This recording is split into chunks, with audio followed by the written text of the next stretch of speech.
Hi Armies! Ito turuan ko kayo kung paano mag-purchase ng BTS Army membership sa Weverse. Sundan nyo lang itong aking tutorial. Of course, syempre kailangan naka-sign up na kayo sa Weverse. Yung Weverse at saka Weverse shop magkasama na yun. Okay, open nyo na yung Weverse app. Then, click nyo yung shop sa baba. Lalabas yan. Click nyo lang yung BTS. Then, do sa product, click nyo yung global membership. Lalabas siyang Army membership na worth $20.50. Pwede naman i-change ng currency yan. Doon sa top right, yung tatlong line, click nyo yun. And then, palitan nyo ng currency sa won or kung anong gusto nyong currency. Click purchase and then click nyo yung add required info. Lalagay nyo dyan yung cellphone number nyo. Input nyo yung cellphone number nyo and then click nyo yung I consent. After nyo malagyan, request for authentication code yung i-click nyo. And then may marireceive kayong text message or kung wala, check nyo yung Viber nyo. Minsan kasi dun pumapasok. And then ilagay nyo lang yung code na binigay sa inyo. And then click verify.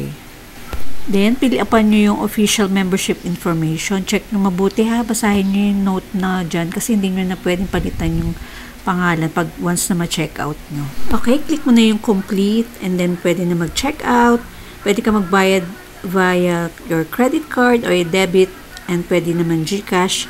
Pag GCash, click nyo yung Alipay and lalabas yan yung authentication. Kailangan check nyo mabuti. Click nyo yung GCash and then sa baba, nakalagay, pay Korean won 25,000 pero kino-convert niya sa USD na 15.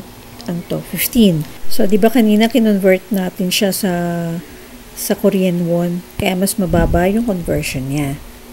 And then, ngayon, click niyo yung pay. Susunod yung request payment. Lalabas ang GCash, maglalagin kayo, magpay-pay. And then, ayan, may Army membership ka na.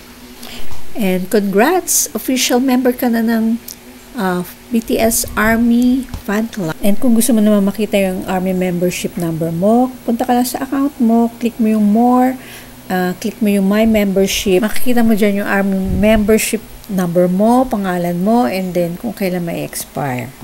Actually, may kasamang free gift yan, yung katulad nun sa akin. May card din yan. Kaya lang ngayon, sold out na eh. I-check out mo yung separately tapos shipping fee na lang ibabayad mo. Pero kung hindi ka naman nagmamadaling bumili ng Army membership, antayin mo baka sa middle of 2025 may bago na uling free gift. Thank you for watching. Pag may tanong kayo, i-comment nyo lang sa baba.